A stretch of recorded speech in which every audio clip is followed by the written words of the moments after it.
అండి. Welcome back to అమ్మమ్మ గారి వంటిల్లు. అందరూ ఎలా ఉన్నారు? నేనైతే బాగున్నాను. మీరు కూడా బాగుండాలని మనస్ఫూర్తిగా కోరుకుంటూ నా ఛానల్ని ఫస్ట్ టైం చూస్తున్నట్లయితే సబ్స్క్రైబ్ చేసుకోండి. ఇప్పటివరకు సబ్స్క్రైబ్ చేసుకుని సపోర్ట్ చేస్తున్న ప్రతి ఒక్కరికి కూడా థ్యాంక్ యూ సో మచ్.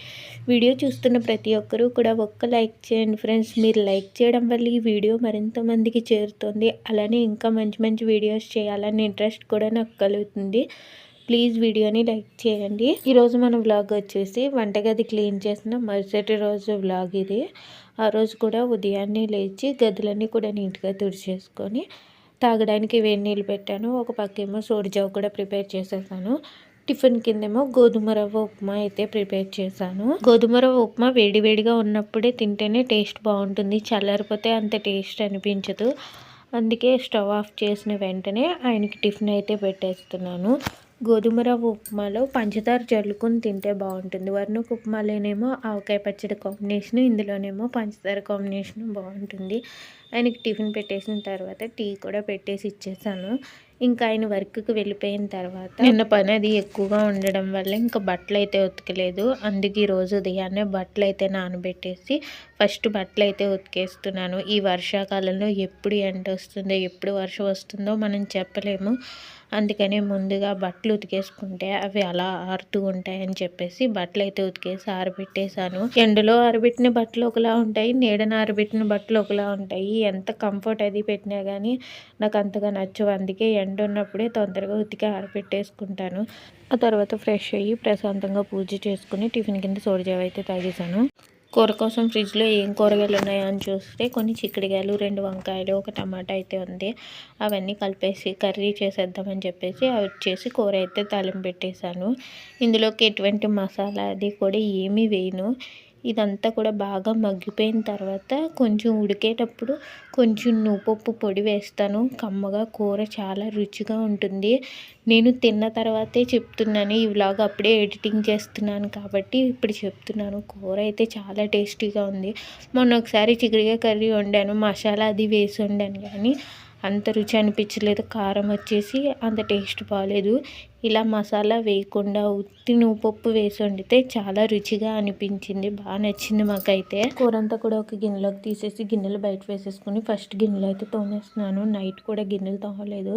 నిన్నంతా పని ఎక్కువైపోయింది కదా, ఇంకా నైట్ ఇంకా గిన్నెలు తోమే ఓపిక లేక ఇంకా టిఫిన్ చేసేసి అలానే పడుకుని పోయాను.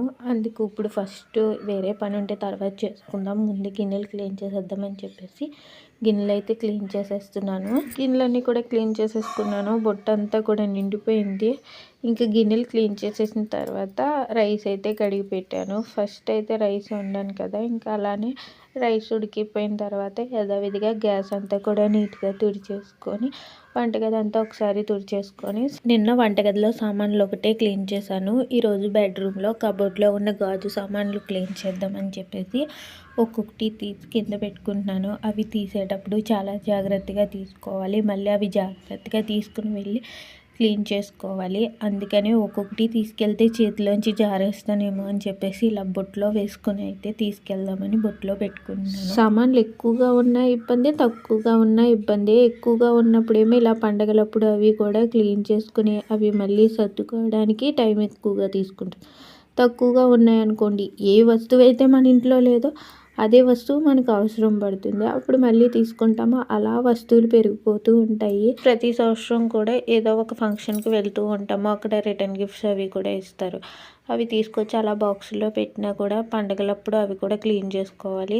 అందులో అలా ఉంచేసుకుంటే అది కూడా ఒక సెంటిమెంట్ కింద ఫీల్ అయ్యి అవి తీసేసి క్లీన్ చేసుకుంటాము. అవేమో గాజు సామాన్లు అవి ఇచ్చారనుకోండి, ఇలా క్లీన్ చేసినప్పుడు ఒక్కొక్కసారి చేతులు జారి పగిలిపోవడం అలా అవుతాయి. వాడటం కంటే ఈ పండగలప్పుడు క్లీన్ చేసేటప్పుడే సగం వస్తువులు పోతూ ఉంటాయి. అత్తయ్య గారు వాళ్ళకి ఇంకా చాలా గాజు సామాన్లు అయితే ఉండేవంట. అవన్నీ కూడా ఇలా క్లీన్ చేసేటప్పుడే చాలా వస్తువులు అయితే చెల్లిపోయాయి. ఇంకా నేనైతే చాలా జాగ్రత్తగా సామాన్లన్నీ కూడా క్లీన్ చేసేసి ఆరబెట్టేశాను. ఇంకా కొన్ని బొమ్మలు అటువంటివి ఉన్నాయి, అవి కూడా క్లీన్ చేసేసుకుందామని బొట్లో అయితే వేసుకుంటున్నాను. ప్లాస్టిక్ సామాను, గాజు సామాను అవి తోమడం ఈజీయే, కానీ స్టీల్ సామాను, ఇత్తడి సామాను తోమడం అంటే చాలా పని. అవి తోమిన తర్వాత కడిగి మళ్ళీ తుడుచుకోవాలి. ఇవైతే కడిగేసిన తర్వాత అలా ఆరబెట్టేసుకుంటే చుక్కలు అవి పడవు. స్టీల్ సామాను చుక్కలు పడిపోతాయి, ఇతర సామాను నల్లగా అయిపోతాయి. ఇంకా అమ్మ వాళ్ళ ఇంటి దగ్గర నుంచి ఆ సామాన్లు తెచ్చుకోలేదు కాబట్టి నాకైతే ఆ పని లేదు. జాగ్రత్తగా ఇవే సామాన్లు రోజుకు ఒక గది చేసుకుంటూ ఆ పనులు అయితే చేసేసుకుంటున్నాను. ఫస్ట్ టైం మా ఇంటికి పావురం అయితే వచ్చింది. పల్లెటూరుల్లో పావురాలు కనిపించడం చాలా తక్కువ. హైదరాబాద్ సైడ్ అయితే కాకులు ఉండవు, పావురాలే ఎక్కువగా కనిపిస్తూ ఉంటాయి. కబోర్డ్లో బొమ్మలు అవి కూడా తీసేసరికి ఇంక లంచ్ టైం అయిపోయింది. లంచ్ చేసేసిన తర్వాత మిగతా పని పూర్తి చేద్దామని చెప్పేసి ఫస్ట్ లంచ్ అయితే చేసేస్తున్నాను. ఇంక తొందరగా లంచ్ చేసేసి ఆ బొమ్మలు అవి కూడా కడిగేసి గదంతా కూడా దులిపేసుకుంటున్నాను. ఫస్ట్ పైన అంతా కూడా దులిపేసిన తర్వాత కబోర్డ్స్ దులుపుకుంటే ఆ దుమ్మంతా మళ్ళీ కబోర్డ్స్లో పడకుండా ఉంటుందని ఫస్ట్ పైన దులిపేసి ఆ తర్వాత కబోర్డ్స్ అయితే దులుపుతున్నాను. కబోర్డ్స్ ఇలా చిన్న చిన్న అర్మాల్లాగా ఉండడం వల్ల దుమ్ము మూలమూలకి వెళ్ళిపోయి క్లాత్ పెట్టి తుడిచినా కూడా రావట్లేదు. అందుకే చిన్న పెయింట్ బ్రష్ ఉంటే దాంతో అయితే క్లీన్ చేస్తున్నాను. చిన్న చిన్న అరమాలు చూడడానికి బాగుంటాయి, కానీ ఇలా క్లీన్ చేసుకున్నప్పుడు పెయింట్స్ అవి వేయడానికి చాలా ఇబ్బంది అవుతుంది. కబోర్డ్ అంతా కూడా నీట్గా దులిపేసుకొని పేపర్స్ వేసుకొని ఇలా గాజు సామాన్లు అయితే సర్దుకున్నాను. ఇలా నీట్గా సర్దుకున్నప్పుడు ఎంత అందంగా కనిపిస్తుందో కదా. ఇంకొక 10 రోజులకి అలా మళ్ళీ దుమ్ము పట్టేసి చిరాగ్గా అయిపోతున్నాయి. అందుకే ఈసారి కవర్ అంటించేయాలని అయితే అనుకుంటున్నాను. కవర్ తీసుకొచ్చి అదైతే అంటించేస్తాము.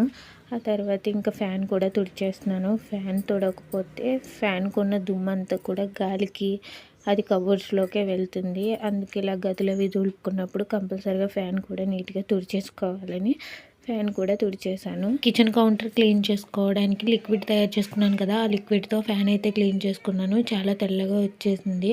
ఆ తర్వాత ఇంకొక కబోర్డ్ కూడా ఉంది, ఆ కబోర్డ్ని కూడా దులిపేసుకుందామని కొన్ని డబ్బాలు అవి ముందే కడిగేసాను. అవి అలా పెట్టాను. అవి తీసేసి మిగతా పేపర్స్ అవి కూడా తీసేసి దులిపేసి కబోర్డ్ అయితే నీట్గా ఇలా సర్దేశాను.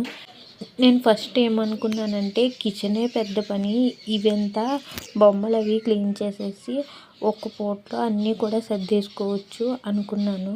ఇవే తీసిన తర్వాత తెలిసినవి అవన్నీ కూడా క్లీన్ చేసుకొని మళ్ళీ ఆరబెట్టుకొని మళ్ళీ కబోర్డ్స్ అన్నీ కూడా తుడిచి మళ్ళీ పేపర్స్ వేసుకునేటప్పటికి చిన్న చిన్న కబోర్డ్స్ ఉన్నాయి కదా, అందువల్ల వాటన్నిటికి పేపర్స్ ఫోల్డింగ్ చేసుకుని వేసుకుని అవన్నీ కూడా ఒక చోట బొమ్మలు ఒక చోటకి అలా నీట్గా సెట్ చేసుకునేసరికి చాలా లేట్ అయిపోయింది.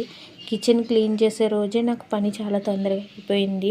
ఉదయం మొదలెడితే సాయంత్రం 6 అయిపోయింది. ఆ 2 అరమాలు అయినా కూడా ఇంకా అవన్నీ కూడా సర్దేసుకొని తడి బట్టలు రేపు పెట్టుకుందామని చెప్పేసి గదులన్నీ కూడా నీట్గా తుడిచేసుకొని బయట వాకళ్ళు అవి కూడా తుడిచేసుకుంటున్నాను. పనంతా కంప్లీట్ అయిపోయిన తర్వాత ఫ్రెష్ అయిపోయి ఆయనకు ఉదయం వండిన కూర ఉందని చెప్పేసి కొద్దిగా రైస్ వండేసి ఆయనకు భోజనం పెట్టేశాను. ఈరోజు నేను భోజనం చేయనని చెప్పేసి కొద్దిగా దోశల పిండి ఉంటే అందులో మైదా కలిపి అట్టు వేసాను. ఫస్ట్ అట్టు అయితే రాలేదు, మళ్ళీ కొంచెం కరేజనొక్క కలిపేసి అట్లా వేసాను. అవి కూడా అంత సరిగ్గా రాలేదు, కానీ ఇంకా మనం చేసుకున్నప్పుడు ఎలా ఉన్నా తినక తప్పదు.